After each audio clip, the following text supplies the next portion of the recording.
Yeah. Adam, sounds like you're having a little bandwidth trouble over there.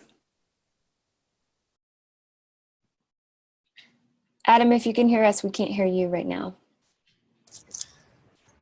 I've got this really strange internet connection today, so.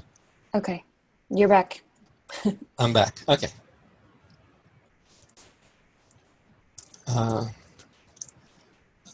I'm gonna leave the meeting and try coming back and seeing if that helps. Okay, sounds good.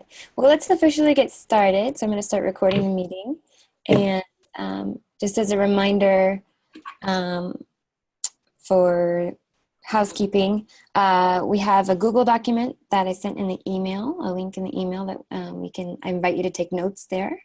If you'd like, there's no strict format for notes, but that document is open to be used by everyone. And also, we just ask that if you're not speaking, that you go ahead and mute your mic on Zoom. On the bottom left corner, you'll see a mute button. And you can mute that mic whenever you're not speaking. That'll help us have clear airways. So I want to welcome Michael. Is this your first video chat call? Yeah, it is. With us from Foodways, is that right? Yeah, that's correct. Yeah. Okay, great. Well, welcome, Michael. And I don't know, do you want to give us a really short, we're going to do a small round of introductions, but I'd like to start with Michael. Sure. Maybe just tell us a little bit about your organization, take about 30 seconds, give us a really brief intro so we can kind of get a snapshot of what you do. Yeah, hello everybody. I'm in Virginia, Charlottesville, Virginia. Sunny and spring-like right now. Anyway, so I run a startup company here called Foodways.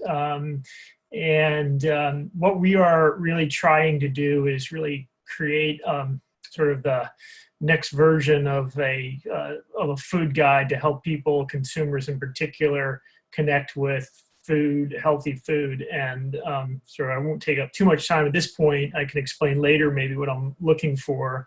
But really, in essence, we started a couple years ago sort of embracing the notion of sustainable food and not taking away anything from what others have done sort of in that area. But we just kind of felt like that was sort of a kind of a bit of a watered down type of format. And so we really, I personally really focused more in on regenerative agriculture. And in essence, really what we're doing is trying to connect people to restaurants, cafes, markets that really sort of honor those principles by legitimately, regularly sourcing food from local farms that are truly making an effort to practice regenerative agriculture. And, you know, I've been connected up with different meetings and so forth. And anyway, I've actually had some discussions with Alex already at RI about this and on the OCA side as well. And we're just really trying to get some support behind us to help sort of better define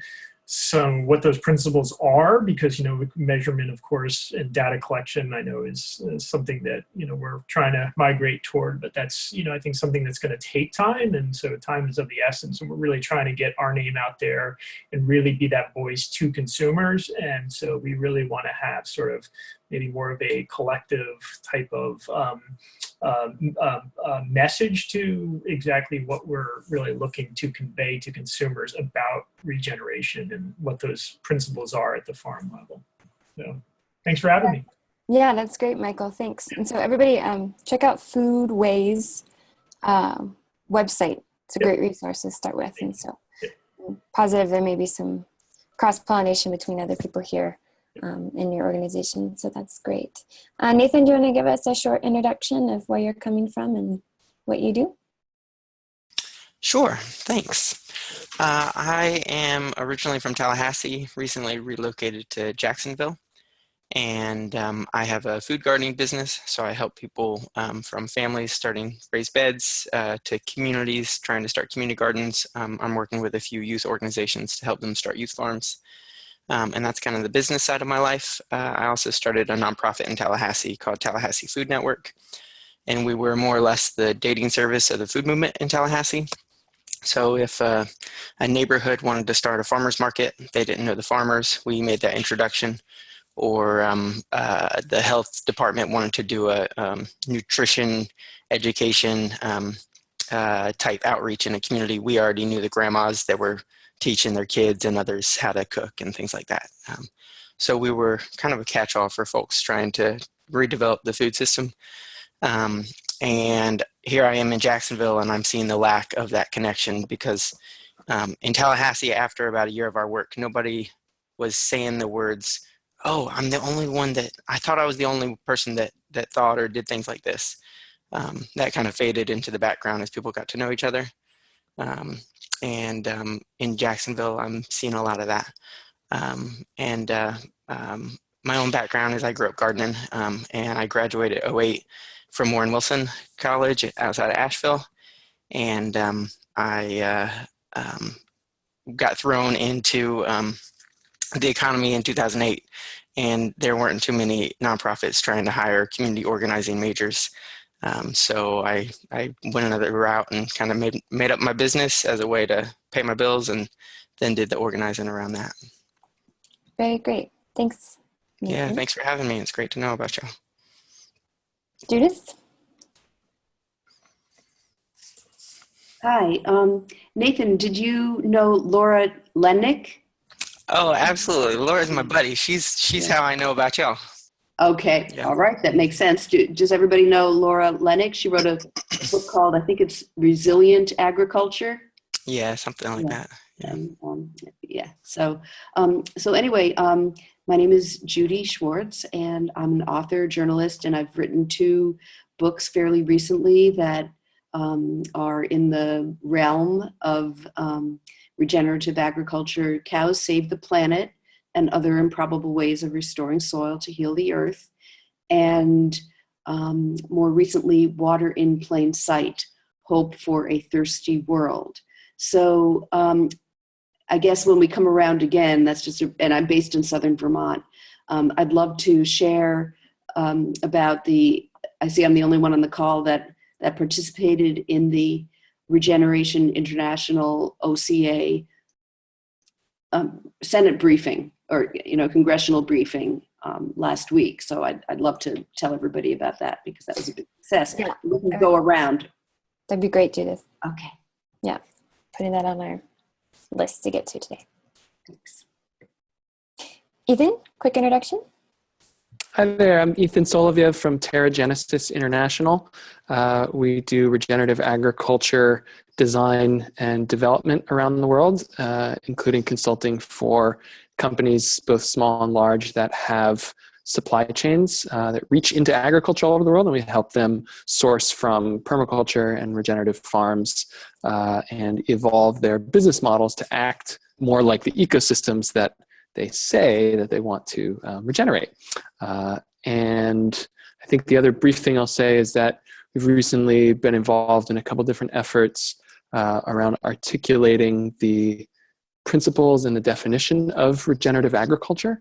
I could talk a bit more about that, but there's a new website, regenerativeagriculturedefinition.com, that's supposed to be a global conversation to get input and thinking from different people on the principles and practices, along with a white paper that we put out late last year that lays out some different levels of regenerative agriculture and helps to see where everyone's at and how we can all uplift and keep getting better and better and better, more and more regenerative as we go.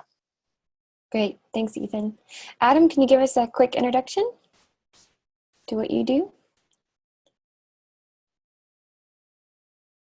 I'll try. I'm currently on 2 computers because each of them, and we're getting an echo here. Yeah, we're right? getting a pretty bad echo. Is it possible to turn one of those off? Yeah, one of them, I guess so.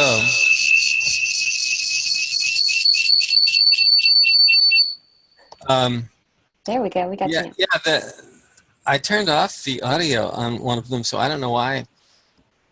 Oh yeah, of course, it came through the speaker. Anyway, I'm the director of Biodiversity for a Livable Climate, and we educate and do activism on regenerative land management. We don't call it regenerative agriculture because we want to include all other kinds of land management as well. So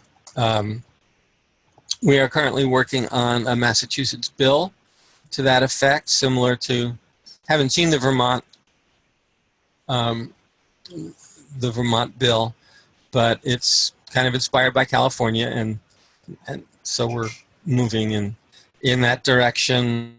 We've put on 7 conferences in the past 2.5 years. We got a couple more coming up on January 31st on regenerative landscaping for professional landscapers and gardeners and anyone else who's interested.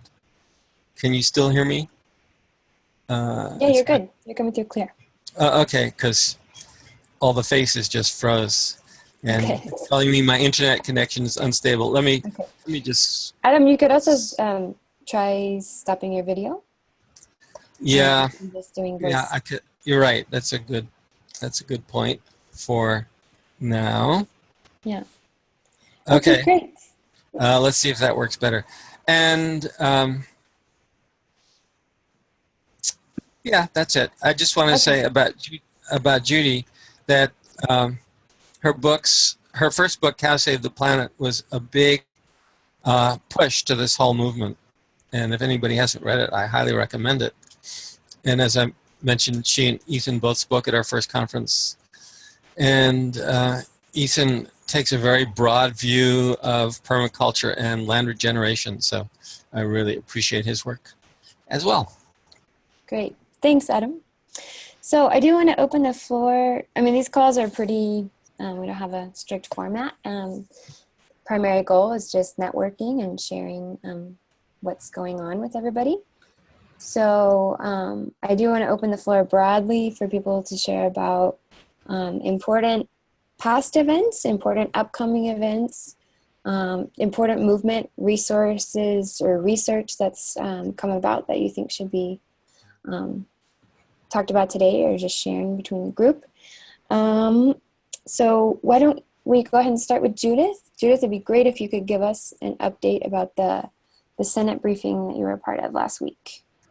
Okay, so Regeneration International convened this briefing, and it was through Bernie Sanders' office. I mean, it's a funny thing, I don't understand all the nuances. It wasn't sponsored by Bernie Sanders' office, but they helped to make it happen and helped arrange the timing, which was actually good timing. They wanted it to be during the lame duck period, but I'm really glad that it's not this week, because as crazy as last week was, this week I think would be even crazier.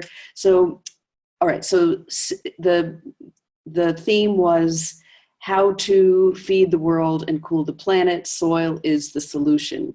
So 6 of us, Christine Nichols, scientist, Kristen Olson, author, Diana Dodlin from the Center for Food Safety, me, Will Allen from Regeneration Vermont, and David Smith from NRDC. We all spoke, and I'll just it was really wonderful. Our expectations were very, very modest, knowing how crazy and tense things are on the Hill right now, but we had a really, really good audience with a lot of legislative staff. And not only were there a lot of people that came, but people stayed all the way through. And there was a very lively conversation, kind of ongoing conversations that continued. And so that was really, really good, because one thing about being in this movement is that it's hard to remember what is new to other people when it becomes sort of, assumed for you and the people you talk to. But legislative staffers and people from organizations were very, very excited to hear about the connection between agriculture and climate, between soil and water and biodiversity and rural poverty and all sorts of things. So people were, it was really, really well received. And then the whole delegation went afterwards and met with a congressman from Oregon, Earl Blumenauer, who is working on the farm bill. I mean, like, he's really getting the 2019 farm bill, but he's really getting into the nitty gritty of it, and has a real desire for this farm to work, to serve the Farm Bill to work, for it to serve the people of the country and farmers. And so we had a really good discussion. He really would like input from people who are knowledgeable about regenerative agriculture. So that was also really positive. So it was good. And then also we went to a conference. It was CASA, Chesapeake Alliance for something. I forget, for sustainable agriculture. And pretty much at the last minute, they organized a regenerative agriculture track, which it was really, I'm sorry, I'm sounding like, wow, it was really great. Anyway, it was really great and very well attended. And just, there was a lot of spark, a lot of a sense of people of these presentations, and at the conference, people seeing that there was more happening in this realm. It's not just fighting about problems, but working towards actual solutions. And it was great. And one event there, one panel there was about the 4 per 1,000 initiative, which we've talked about on previous calls. And someone from the French embassy was there. So anyway, it was good all around. So thanks. Yes. Judy, quick question. The congressperson from Oregon was Earl Blumenauer. And you said he was looking forward to having input from other Regen Ag people. How do we just call his office? Did you get his email? What's the... Okay. All right. So a staff person met with us. Okay. So the congressman stayed with us about 40 minutes. Now, we were told ahead of time, he's probably going to say hello, nice to see you, and go off and do something else. But indeed, he stayed with us for 40 minutes. And a staff person, let me put this in the notes, Kevin Stockert, I have his email address, and he is looking for input. In fact, it seemed almost as if they were looking for people to help them write it. And someone people in our group who knew more about how these things work said, you could get really stuck doing a lot of thankless work, because we're talking about a document of many hundreds of pages often. It would be nice if it could be more streamlined and clear, but certainly he is looking for resources, this Kevin Stockert. So I'm going to see how I can write notes. It's under chat, right? Okay, I'll put notes in the chat. Okay. Yeah, that'll work. You could also stick it in the Google Doc. Okay. All right. That's like. I'll send you the link. I'll put the link in the chat. Okay, I just put the link in the chat. Judith, if you'll click on that long Google Doc link, Okay. it'll take you to the notes for this call. Excellent. Yeah. Okay, thanks. Well, that's really exciting, Judith, and that's fantastic connection for Terragenesis. Yeah. For all of us. Just a question coming from RI, because I wasn't at the event. Was there, Alexis was there, right? Absolutely. She moderated the event. Were there any key points of next steps for engagement from OCA and RI with anyone specifically, or? Yeah, I would go to Alexis for that. There was a lot of bubbling. There were a lot of connections that were made with different organizations. So, but I wouldn't want to speak for her. Okay. Great. I was actually, Judith, I was actually at the meeting as well. Oh. I got there a little late. It took me 4 hours from Charlottesville. Normally it takes me 2. So anyway, sorry I didn't get a chance to introduce myself and say hello. But you're right. I stayed till the end, and there was a lot of conversation afterwards. And I know I had a lot of good, really substantive conversations with people. And sort of, Rachel, just picking up on what you said, I don't know if there was anything that was really sort of major, sort of set in stone as a follow-up. But I actually did talk to Alexis, And we talked in particular about Virginia because Alexis lives in Alexandria. And, we even had sort of like a brief conversation about trying to get in the State House here and doing something, similar to what was done up on the Hill, on more of a state level, perhaps maybe in some states where there might be some some more open minds potentially, obviously with Senators Kane and Warner here in Virginia, that helps. And also the governor's office, I know, in particular the governor's wife, has very much an open mind about these issues from what I've read and what I've heard. So, that's potentially, one avenue, I think, for us to perhaps dovetail into this meeting that took place last week, which was great. It was a lot of fun. And you're right, I'm glad it's not this week. I was glad to get out of there. I hightailed it out of there as fast as I could after I was done.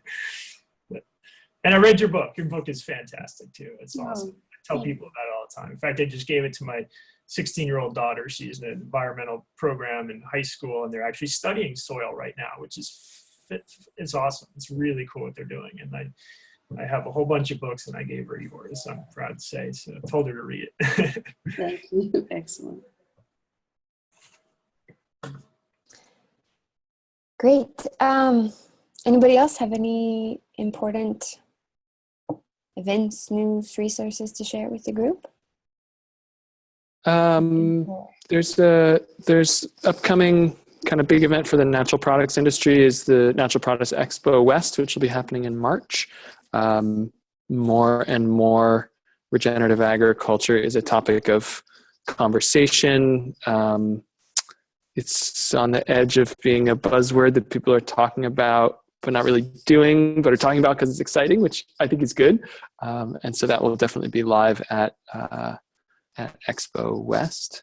So if you're in California or can get out there, it's an amazing event, and a big part of our Terra Genesis team will be there and hosting some gather-ins to move things forward. There's also a big presentation all day Wednesday before the event starts on the climate and climate change, and I think there'll be some Regen Ag components to that. Very cool. I don't remember right now if it's on the RI events calendar, but I'll make sure that it is. And I want to encourage all of you to check out and use the events calendar. It's something that we're really trying to focus on as far as aggregating big international conferences and events for 2017. So there's a way to submit events from our webpage, and it's really exciting to see all that's out there. So we're constantly in the process of updating it and adding more events. So we hope that's a resource that's used. I heard that there was a Soil for Climate event or conference or something coming up sometime in 2017. So if anybody knows about that, I'd love to hear. And Adam, if you're still on, I'd love to hear your upcoming conferences.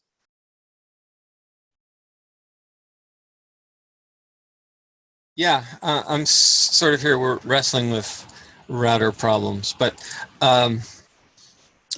we have a conference on January 31st in Amherst, Massachusetts, at the University of Massachusetts in Amherst, that we are collaborating with 3 other organizations on: Ecological Landscape Alliance, Northeast Organic Farming Association, and the Northeast Organic Farming Association Organic Land Care spinoff. And Eric Tonesmeyer will be there, and Courtney White will be there for the big names. And there'll be several other whose names aren't as big, but that is no reflection on how smart and what they know. We specialize in our conferences. We tend to avoid the big names because they distract from listening to everybody else, and there are an awful lot of smart people around. We at our weekend conferences, we've had Sunday afternoons dedicated to anybody who wanted to put on a workshop. So we don't have any workshop tracks. We have a one-track conference, and Sunday afternoon, anybody who was at the rest of the conference wants to give a workshop just writes it up on a whiteboard, and So we have all these surprise workshops on Sunday afternoon, and that's worked out really well. We've had a lot of good presentations in that format. In any case, at the Landscape Conference, I don't know that we have tracks there either. There might be some in the afternoon, but in any case, it's a one-day conference on transforming how we do landscaping. I think we'll even have a discussion about regenerative golf courses or something like that. So that's in Amherst, Massachusetts. Okay. It's I guess it's a week from next Tuesday. And then in April, we have a conference in DC around the People's March and other events. So on April 30th, which is a Sunday, we'll have a one-day conference put on by our DC chapter. And other than that, we're considering a conference for the fall. We're not sure what it is. We have a working title of Restoring Relationships to Reverse Global Warming, and that's referring to relationships among humans and also between humans and the rest of the natural world. And I think that could be a very interesting conversation that we'd have. For those of you who don't know, all of our conference presentations are on our website, so you can go back and look over any of the 7 conferences and listen to the speakers. One of the speakers at our October 2015 conference named Michael Kravček, he's a Slovakian hydrologist. He wrote a book called The New Water Paradigm. If you Google New Water Paradigm, you can download the book. It's 92 pages. It's a whole other view of water and water cycles. And we first met Michael in Judy's book, How to Save the Planet. And Judy was instrumental in connecting us. And now Michael has a kind of a representative named Jan Lambert here in the US, and she's worked with him very closely on translating. Well, she doesn't translate from whatever the language is, I get confused. Slovakian. She doesn't translate, but she does polish, and she takes care of Michael's affairs here in the U.S. So Michael is coming back from. Let's see, he'll be here March 1st through, and he's going to be traveling all over the Northeast. And then he'll be spending 5 or 6 days in the Boston area. And right now we're looking for ways to spread his knowledge and meet with decision makers and the public and whoever. So we want to fill his time for those 5 days. If anybody has any ideas or requests, we can certainly consider that. Judy, I don't know if you've been in touch with Jan about Michael's trip, so you may be planning things for him up. He's going to be in Vermont, so that's another thing he's doing. And he'll also, after that, he'll be flying out to California and see if we can get some water moving out in California. California has no excuse for a drought.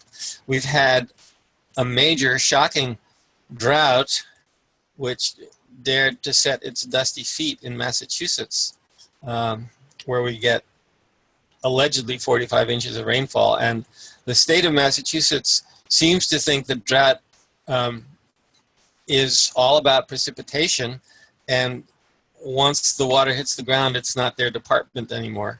So we're trying to kind of expand that view of the water cycle. Certainly there are some people here who are aware of it, but there are many who aren't. So the question was about our conferences, and I guess that pretty much covers it. There are videos of Michael up, and again, I highly recommend his book, and I'm sure Judy will agree that the New Water Paradigm is well worth a read. It completely shifts and expands the possibilities of managing water, floods, droughts, stormwater, and in the way that regenerative land management expands the possibilities of agriculture and other forms of land management. So I can go on and on, but I won't. Thanks, Adam. No, thanks for sharing about those upcoming events. And I didn't know all of the presentations from past events were on your website, so that's a great resource. It is. We've had almost 60,000 views of the various presentations. And Judy's is one of the top ones. So yeah, please feel free to go and look.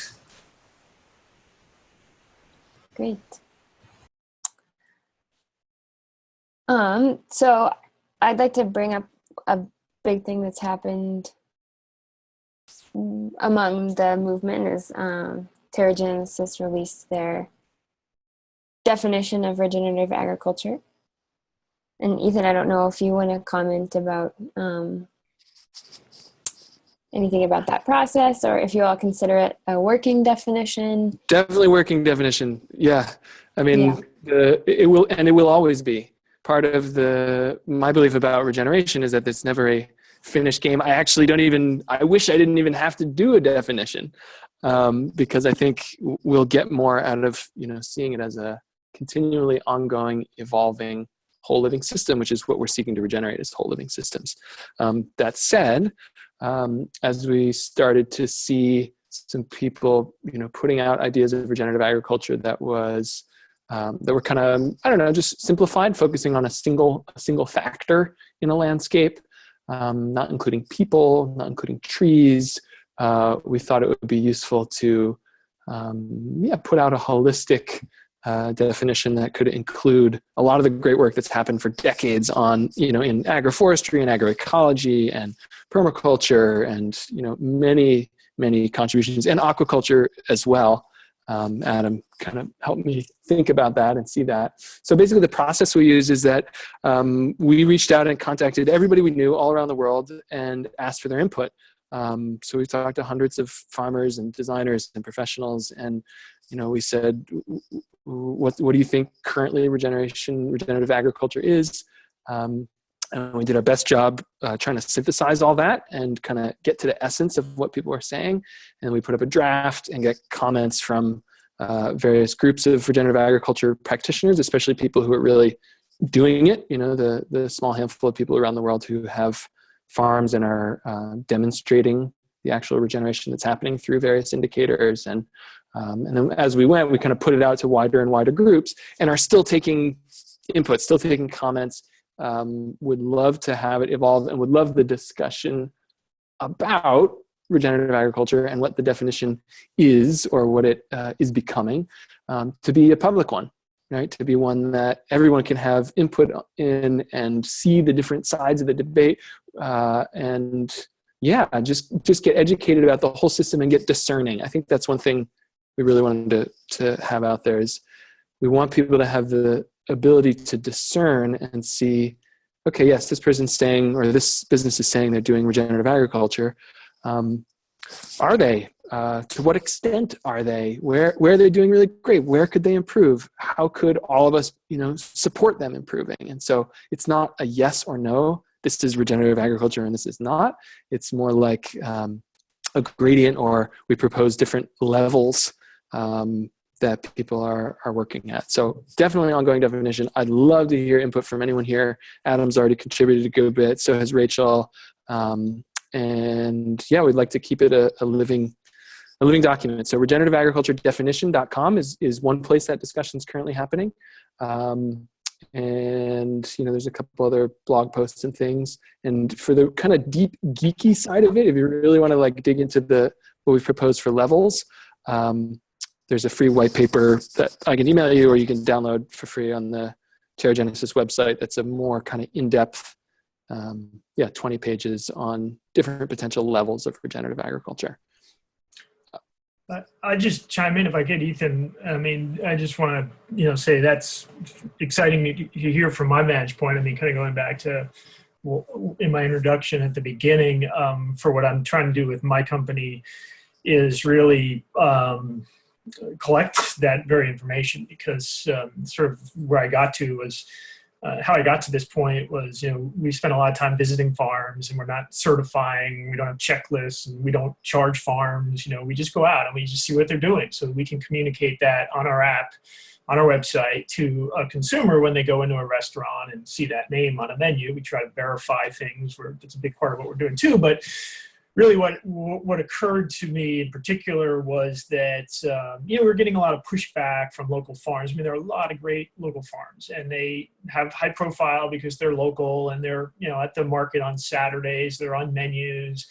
But they're clearly, have some practices that I don't think we would say kind of fall into that realm of what we want to see from a farmer trying to practice, regenerative agriculture, whether it's, they're spraying or, they're using feedlot systems or whatever it is. And so, we get a lot of pushback, and we're sort of become somewhat, it's a little bit of a gadfly, I guess. But, I think what we really want to do is to be able to have sort of like an independent type of, sort of giving guidelines or principles that we can say, this is really what a third party says is that we're trying to follow. And so, I don't know. It's a very interesting point and kind of a big discussion. And one of the things on that website you'll see is that we're considering the idea of offering a certification, and we're in touch with a couple different of the organizations that do, like you're saying, third-party verification for regenerative agriculture. Our problem with that is certifications are in and of themselves not regenerative. Certifications are an external locus of control. It's some third party that says, often they're a checklist, a set of things. And if you ever have a checklist, it cannot be unique to the actual place, to the actual people. It can't show, the magnificent potential of any given farm and their, history of growing there. So it's, I would say, almost impossible to have a regenerative agriculture certification that is in itself a regenerative process. And depending on your goals, one thing would be to say, and I have this with farmers in our region too. I want to be able to say, well, you're regenerative and you're not.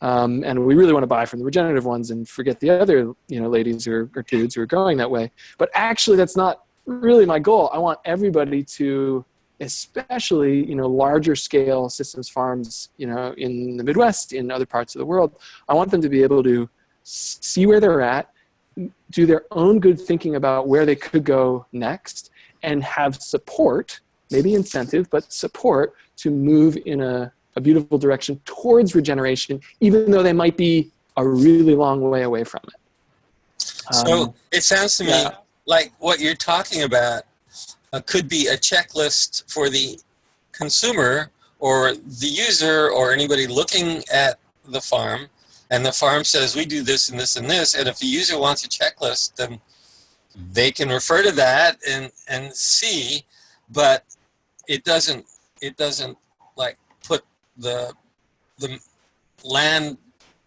manager into a box. Right. I mean, maybe it's like, I think Michael used the term principles. I think principles are a really good way to go. They're like guiding discussion principles to build relationship with your farmer around regenerative agriculture, as opposed to saying, well, you're not this, why aren't you, integrating pigs into your silvopasture? And they're like, well, we don't have a silvopasture. What the hell are you talking about? We want something that is uplifting and engaging. The key that you said, the key word that you said is relationship. I mean, it's all about who has a relationship with their farmer. And, to some extent, we get it when we go to farmers markets for that tiny percentage of the population that goes to farmers markets. But I think that is what that we're quote unquote selling is relationships to the farmer, relationships to the land and all that stuff. And if we had all the time in the world, it'd be great to just develop all our relationships in really beautiful ways for a long time. Right. And I understand the push from others in the movement to actually get something I very much understand, I disagree with, but understand people want to get something simplified and say, if you're building carbon in the soil, that's regenerative agriculture, which was a lot of what not exactly, but a lot of what the Vermont bill was. And, that will open it up to farmers in the Midwest or in Oregon who want to add carbon to their soil and have some benefit and have some notoriety from it. I think it's awesome. I just don't think that should be called regenerative agriculture. I think that should be called carbon farming. I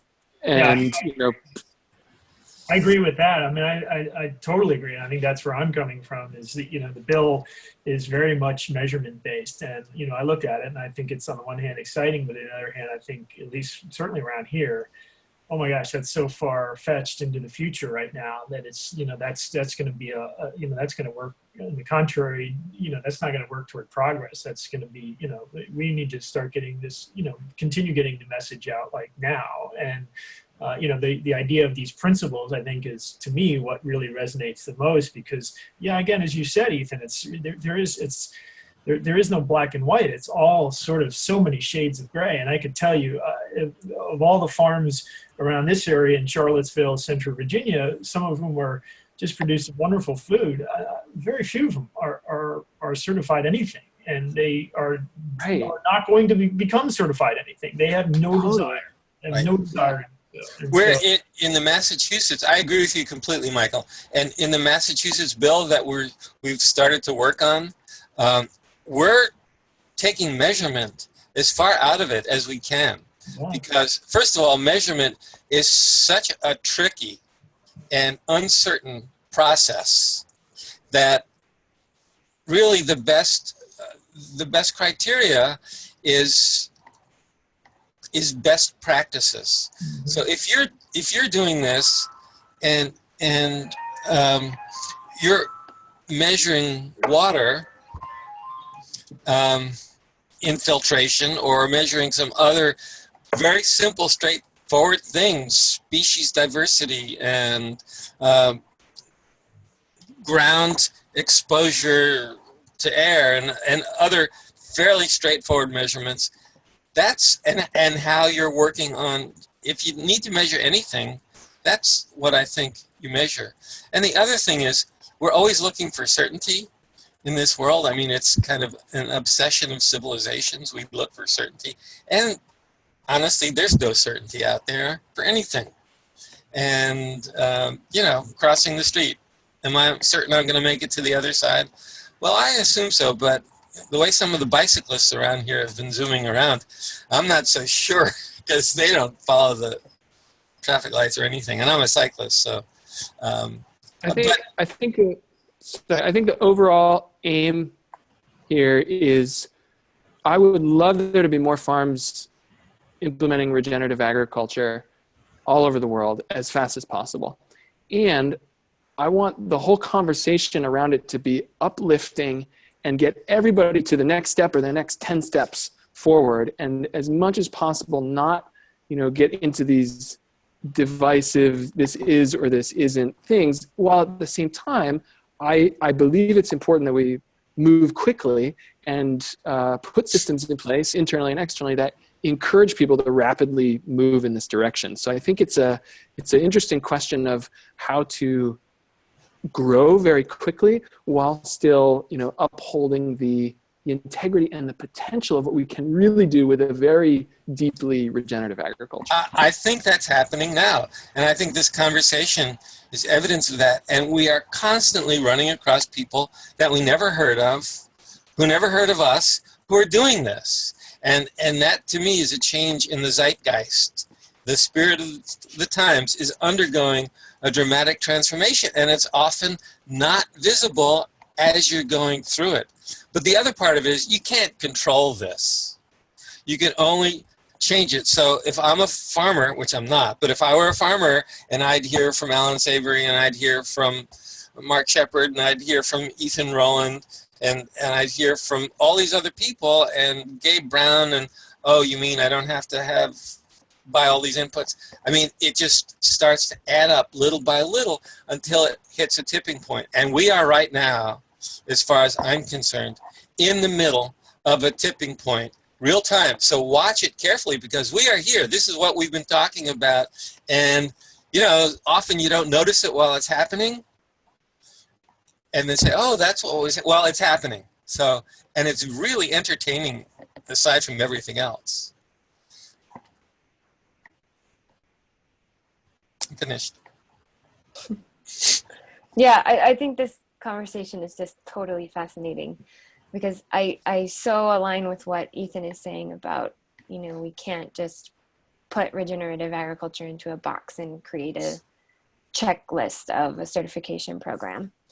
And at the same time, I'm thinking, okay, so how do we present, or how do we counter models like climate smart agriculture with regenerative agriculture, right? Like what can we bring to the table of FAO to say, like, I'm just thinking on like larger networking moves and things like that. Like what can we bring to the table for like policies and FAO to say, we have a better model, like this is what that, and that's, yeah, the topic of climate smart agriculture just is really discouraging to me because it's just kind of like a Band-Aid, it's not a sustainable solution. It's not a regenerative solution. You're going to get that. You're going to get that kind of pushback right and left all along.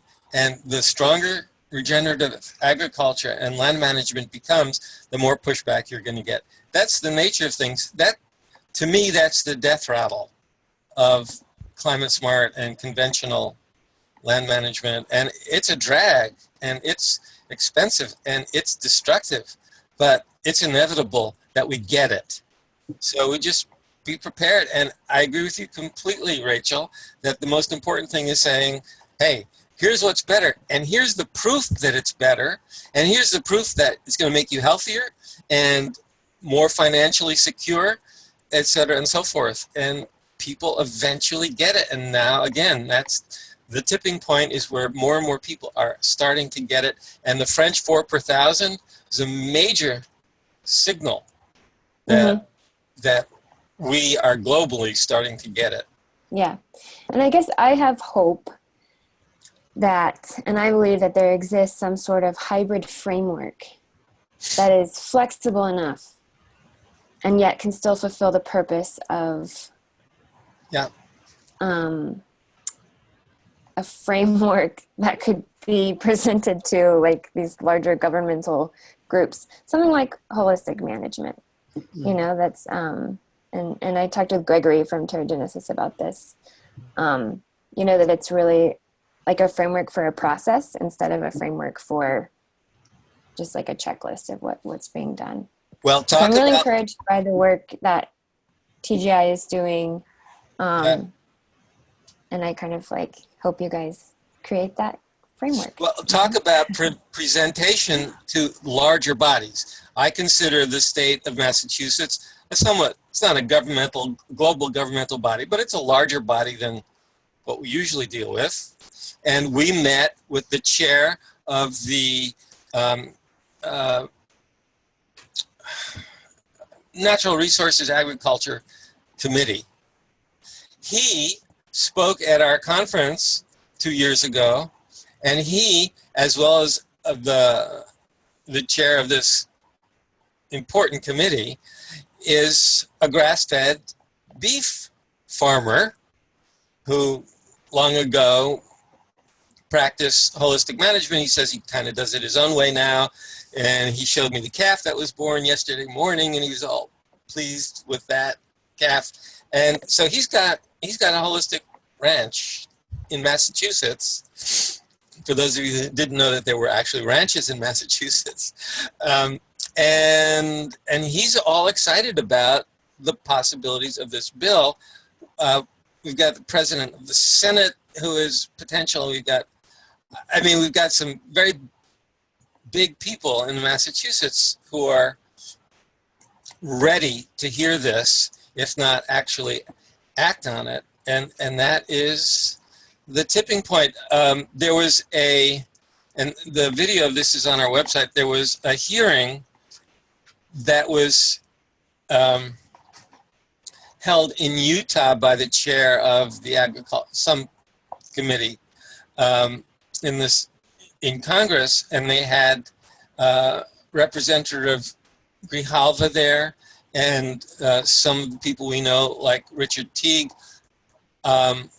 were were testifying to the importance of holistic planned grazing in the grazing lands in the West. And so, I mean, it's filtering into Congress. And then of course, Judy, who is our chief spy here, made it to, and as well as Michael, made it over there last week. So, I mean, this is happening.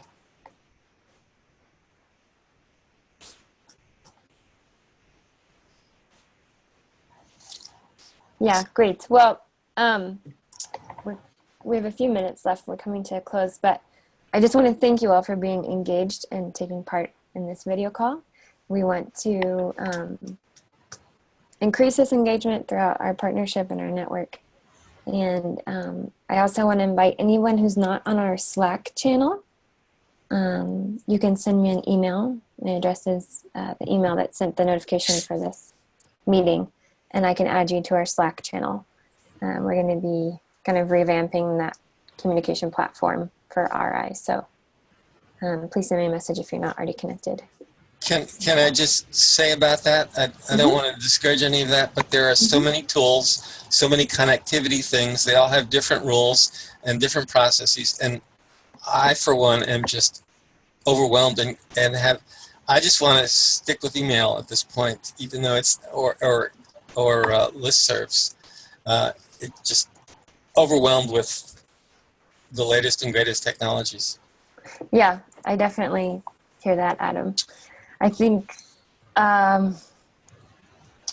what we found within the RI team and OCA team is we use Slack quite a bit.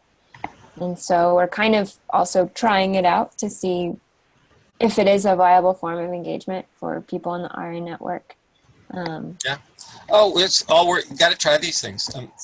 Yeah. This is just me personally. But I hear you. I think that's a challenge all of us deal with these days. Right. Yeah. Well, communication. We have about a minute left. Any final comments or?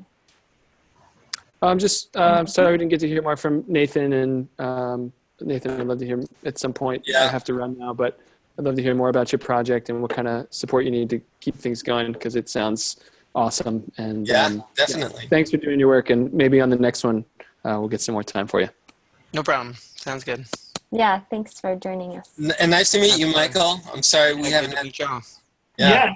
No, thank you. And Ethan, I if it's okay, I definitely want to look at the website, and I'll maybe reach out to you in the next week or so, and would love to continue the discussion, because it really does sound exactly like what I'm looking for. So I look forward to that. Sounds great. I already emailed you. Awesome. Thanks. Excellent. Yeah. Rachel, you did a great job. Thank you so much. Oh, thank you very much. It was a pleasure. Thanks, Rachel. Thanks, Okay. y'all. Have a good We'll be in afternoon. touch. Yeah. Thanks. Thanks. Thank you, Bye-bye. everybody. Bye-bye. Bye-bye.